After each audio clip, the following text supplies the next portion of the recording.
Bonjour à chacun de vous. Je vous retrouve aujourd'hui parce que je voudrais parler un petit peu de la confrontation entre nos vies spirituelles, nos vies matérielles. Combien est-ce que trouver la fusion entre les deux peut être compliqué? Combien ça peut créer d'écartèlement intérieur, d'incompréhension et de frustration. Et donc déjà un petit peu situer ce qu'on appelle la vie spirituelle, en sachant que la plupart du temps, c'est à chacun de chercher en fait, qu'est-ce qu'on met derrière vie spirituelle. Est-ce que c'est le fait de vivre en essayant de donner du sens à sa vie, de le trouver aussi? Est-ce que c'est parce que j'ai envie de vivre avec certaines valeurs et d'y rester fidèle? Est-ce que c'est parce que je me sens profondément soutenue et que je sais que je ne suis pas seule dans ce monde, mais que véritablement il y a quelqu'un qui a créé tout ça? C'est très vaste et finalement on va s'apercevoir que déjà ça nécessite de se poser certaines questions sur nos propres projections finalement. C'est pour ça que les mots que l'on emploie sur vie spirituelle, Dieu, et peu importe le nom qu'on lui donne, eh bien, ne parlent pas de la même chose selon chacun d'entre nous. Donc déjà, de se poser un petit peu là-dessus et de se dire finalement, j'y vais peut-être aussi avec énormément d'attentes. Quelles sont ces attentes? Donc finalement, qu'est-ce que j'ai à combler moi à l'intérieur? Et comment se fait-il que cette confrontation avec ma vie du quotidien, eh bien, je dirais créer une forme de choc, comme deux montagnes, deux plaques tectoniques qui s'entrechoquent et où finalement ça génère beaucoup, beaucoup d'incompréhension. Par exemple, je vais prendre un exemple, on peut se dire, oui, je crois que le hasard n'existe pas. C'est-à-dire que dans le mental, on est absolument persuadé que il y a bien des signes et que notre vie, elle est remplie de signes. Mais alors on peut les voir dans l'aspect positif des choses. Et puis quand à un moment donné on n'obtient pas le résultat qu'on veut, eh bien on n'a pas conscience que là aussi c'est un signe, que ce soit dans le positif ou dans ce qui nous paraît négatif, eh bien ce sont des signes, c'est-à-dire j'en sais rien, je voulais changer de travail et puis ça ne s'est pas fait et ben là en fait je vais plus penser qu'il n'y a pas de hasard et que donc finalement ça va être difficile pour moi de digérer le fait que ce boulot auquel je tenais énormément je l'ai pas eu et donc de me dire donc ça n'était pas pour moi. Ça n'est qu'un exemple mais finalement de se rendre compte que mélanger les deux, créer une union, donc une connexion entre les deux, est beaucoup plus compliqué que ce que l'on croit. Alors qu'en fait, la vie spirituelle, elle va commencer là, elle va commencer dans la confrontation à la réalité, dans le fait d'être, je dirais, de devenir petit à petit suffisamment sage pour décrypter les signes et pour les accepter et pour se dire, tiens, donc ça, c'est qu'est-ce que j'ai à apprendre là-dedans? Qu'est-ce qui va me faire grandir? Qu'est-ce qui va faire que je vais pouvoir acquérir ce que je dois acquérir? Pourquoi c'est si compliqué? Alors, je vais repartir un petit peu de cette aspiration. On est tous, j'imagine, sur cette chaîne, des aspirants à la liberté. Et donc, en fait, dans les archétypes de la Torah, eh bien, il s'agit de sortir de l'Égypte, c'est-à-dire de Mitzrayim. Et qu'est-ce que veut dire Mitzrayim en hébreu? Mi, c'est qui? Et tsar, c'est l'étroitesse. C'est-à-dire, l'Égypte, notre Égypte personnelle, c'est quoi? C'est notre identité qui est en exil, c'est-à-dire en fait on n'arrive pas à exprimer notre identité et que donc il va y avoir un certain nombre d'événements à partir du moment où on veut commencer sur un chemin spirituel, eh bien il va y avoir un certain nombre d'événements qui vont être là déjà pour nous montrer tous les endroits où nous sommes dans cette étroitesse, où nous manquons de liberté, et c'est pour ça qu'on va être confronté à un certain nombre d'obstacles, d'empêchements, de tristesse, de difficultés. Et tout le but, ça va être de voir comment on va réagir par rapport à ça. Est-ce qu'on va réagir justement avec et fort de toutes les croyances qui sont les nôtres? C'est-à-dire, si je reprends mon exemple, je ne crois pas au hasard. Donc finalement, eh bien, dans ces obstacles-là, il n'y a pas de hasard. Donc j'ai quelque chose à aller y chercher.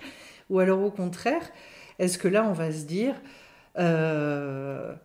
d'un seul coup, comme ça ne me cède pas, eh bien, je vais me déconnecter finalement et je ne vais plus aller chercher la pépite, ce que j'ai à y trouver.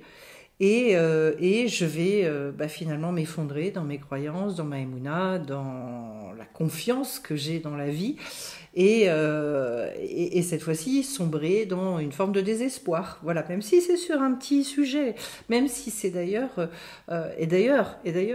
on se souhaite de capter ça sur des petits items dans nos vies, parce que plus on arrive à capter ça dans des petits sujets, et plus ça signifie qu'en fait, on n'a pas besoin de grosses épreuves, finalement, puisque on traverse en fait chacune de ces petites choses en se renforçant toujours dans la émouna, dans la confiance. Et donc, c'est bon, ça veut dire que l'évolution, elle se fait naturellement. La difficulté, c'est effectivement la difficulté principale. C'est non seulement l'acceptation, qui est beaucoup plus profonde que ce qu'on peut penser, et quand on regarde finalement, quand ça ne cède pas dans nos vies, les colères intérieures que ça peut générer, on va s'apercevoir qu'il y en a plus d'une, et qu'il y a besoin en fait d'aller traiter ça, et d'accepter véritablement ces colères-là, parce que humainement c'est normal de ne pas s'en vouloir, mais de comprendre qu'à un moment donné, il va y avoir besoin de les dépasser.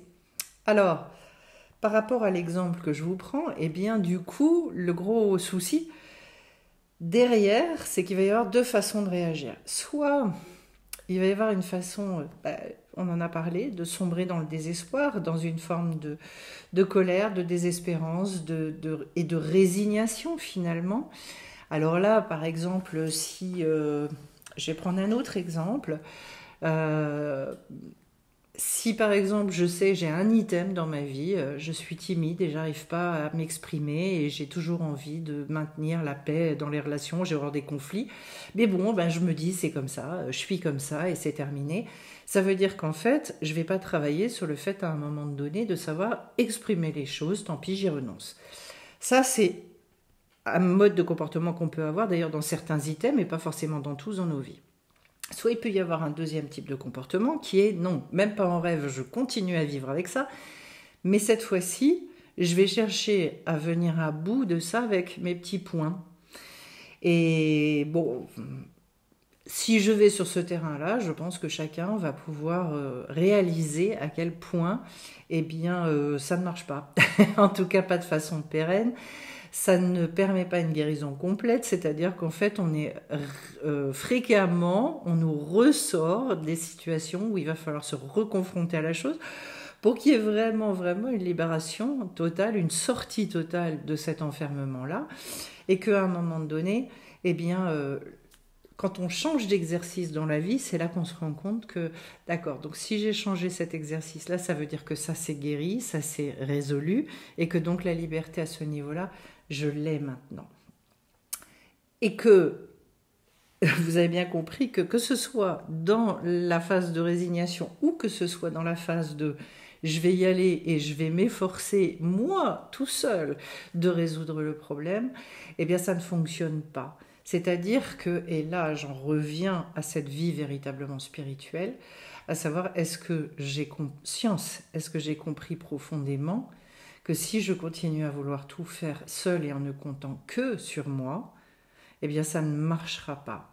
Et là on va rentrer un peu plus dans le vif du sujet, à savoir qu'une vie spirituelle, c'est quoi spirituel? Au niveau étymologique du mot, ça signifie c'est une vie en lien avec l'esprit, c'est-à-dire a priori quelque chose que personne n'a vu de ses yeux.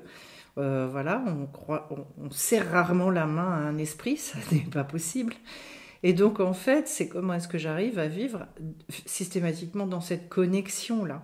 Donc, à attendre d'un endroit que je méconnais, d'un endroit qui n'est pas visible avec mes yeux physiques, jusqu'où est-ce que je m'attends à être aidée, épaulée, entendue, et que mes demandes, elles soient exaucées, pour que vraiment ma volonté profonde, elle puisse advenir et que je puisse la vivre.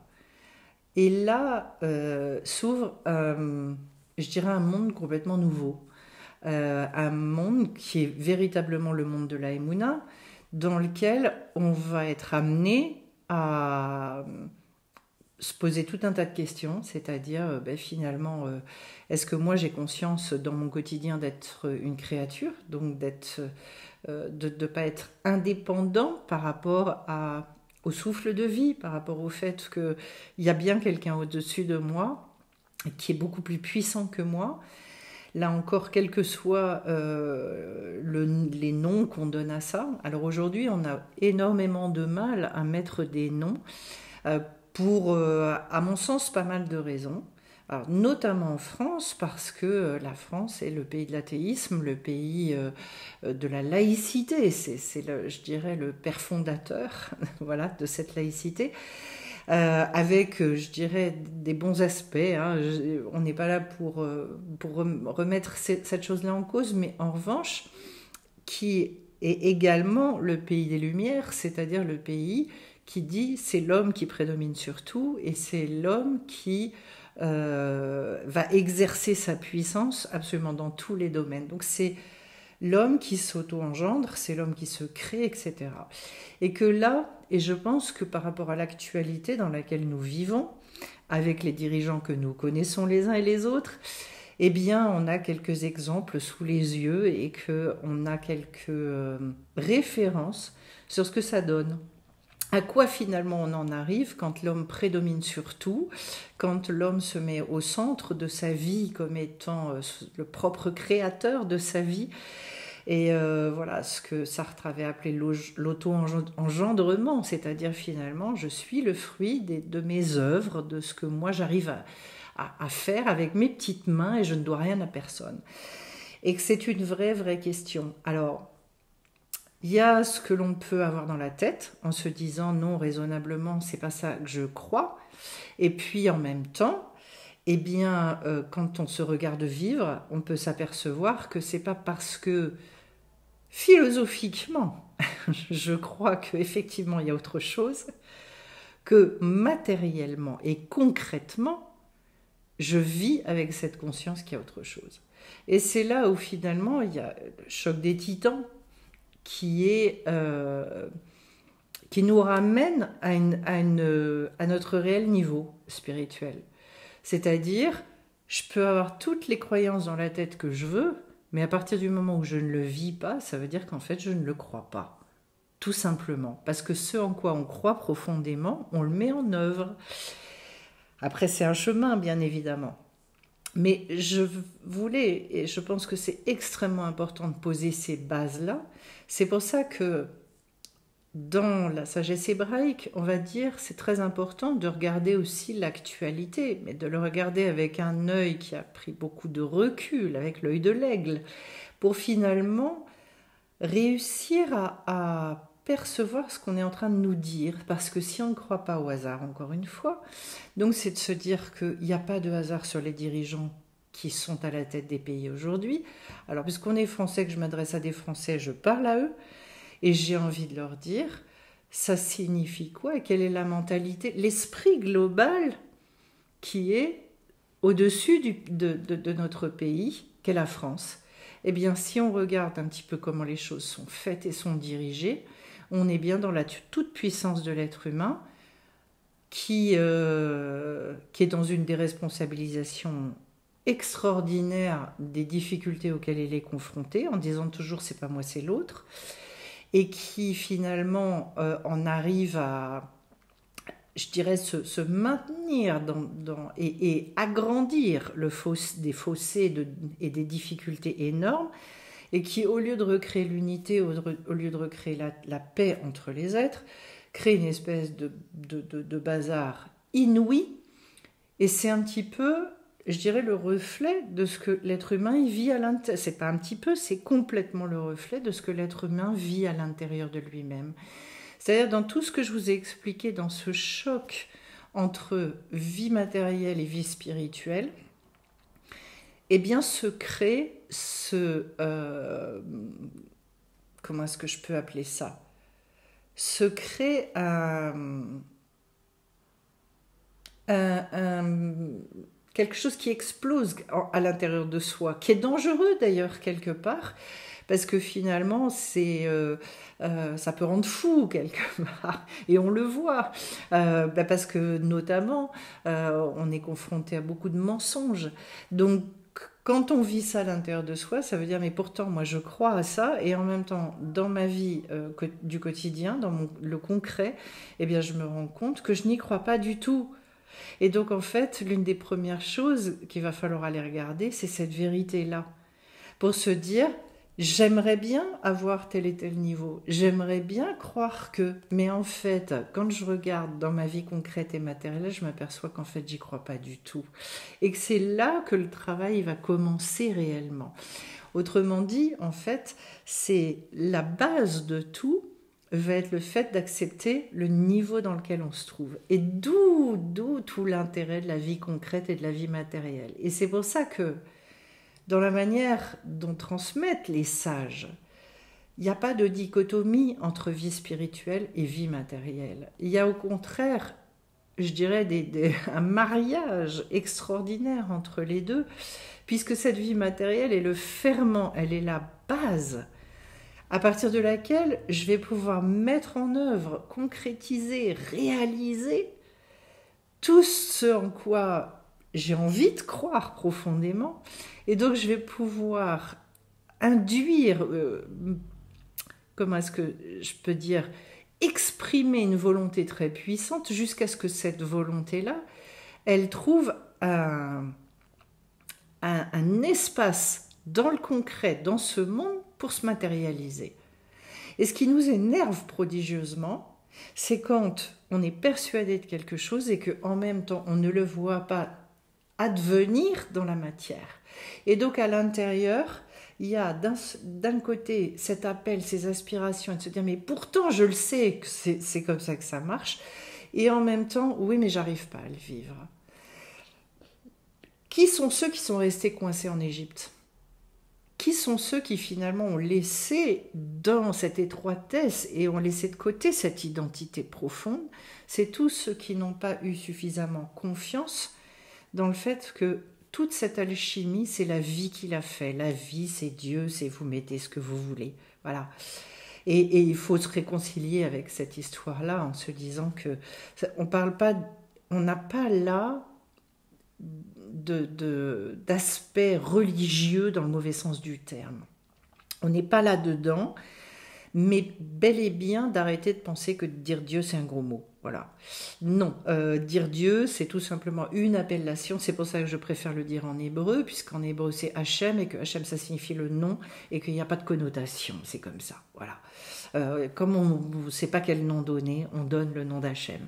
Eh bien, l'idée par rapport à ça, c'est de se réconcilier profondément et de se dire jusqu'où est-ce que moi je crois qu'effectivement toutes mes aspirations, toute ma volonté, ça va pouvoir trouver à se réaliser dans la matière à partir du moment où j'ai suffisamment confiance que ça c'est quelque chose qu'on veut me donner.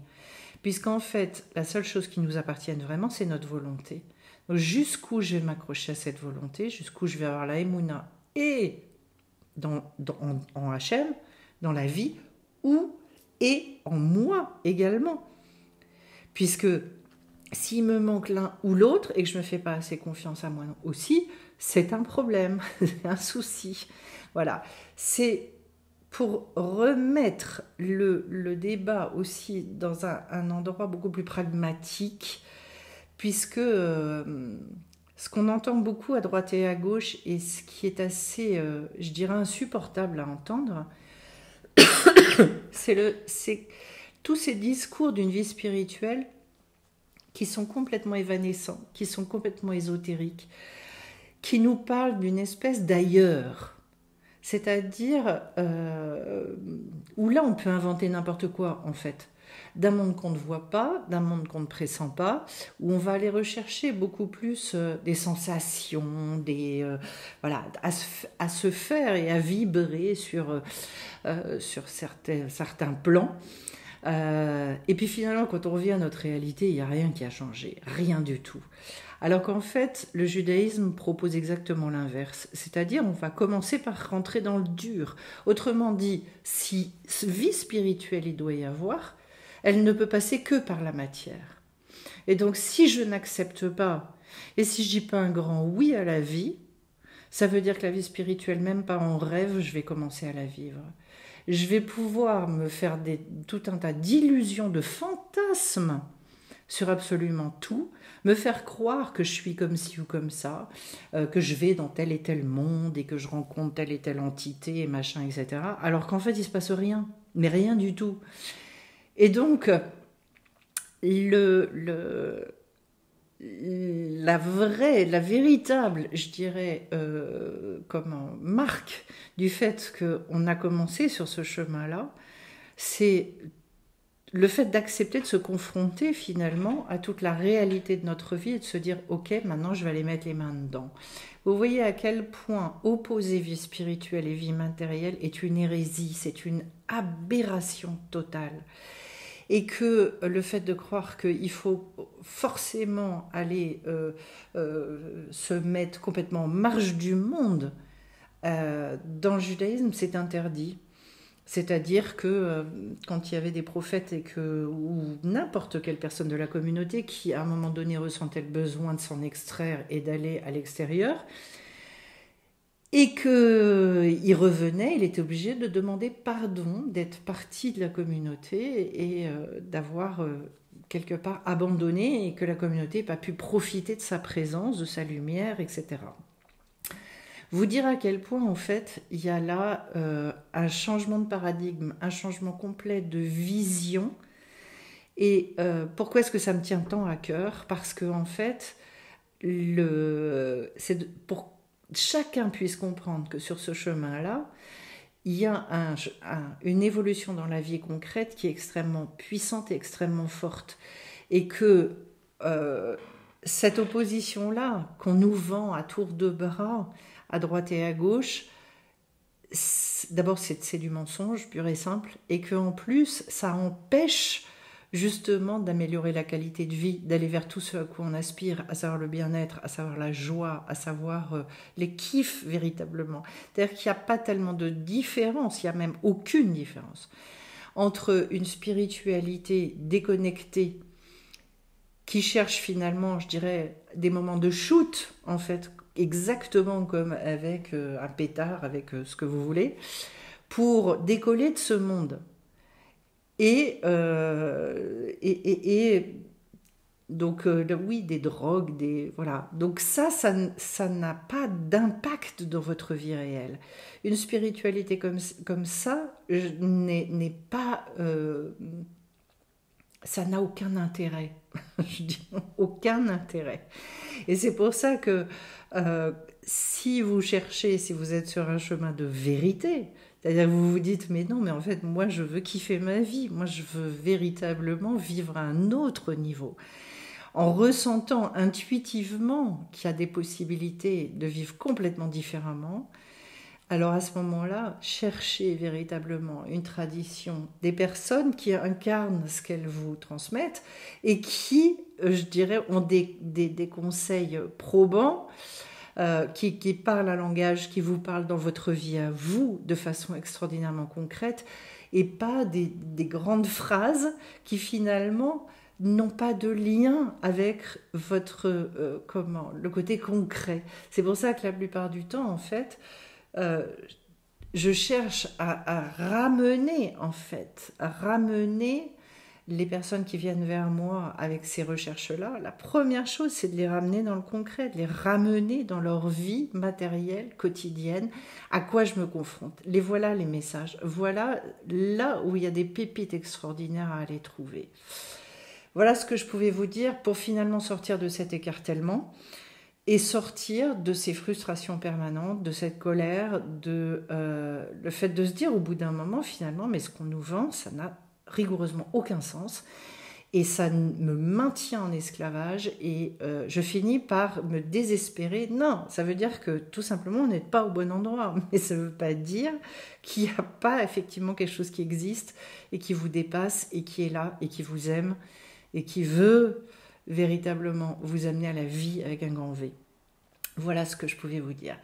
Avant de vous quitter, je précise donc que, comme toutes les semaines, dimanche matin, on a d'abord les enseignements sur la science de l'âme à 9 h, et puis après 10 h 30, on se retrouve pour le soin de réinformation, pour vraiment assimiler tout ce que justement, tout ce qu'on apprend, et puis que les cours de Kabbalah donc s'ouvrent à partir de ce dimanche 18 mai, et donc vous pouvez vous inscrire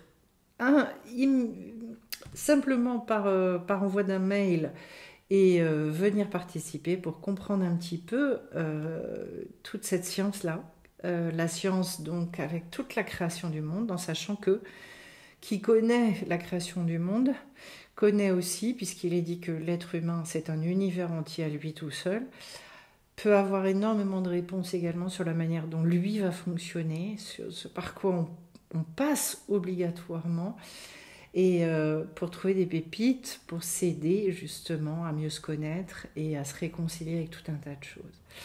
Je vous espère nombreux et je vous dis à bien vite sur la chaîne. Bye bye.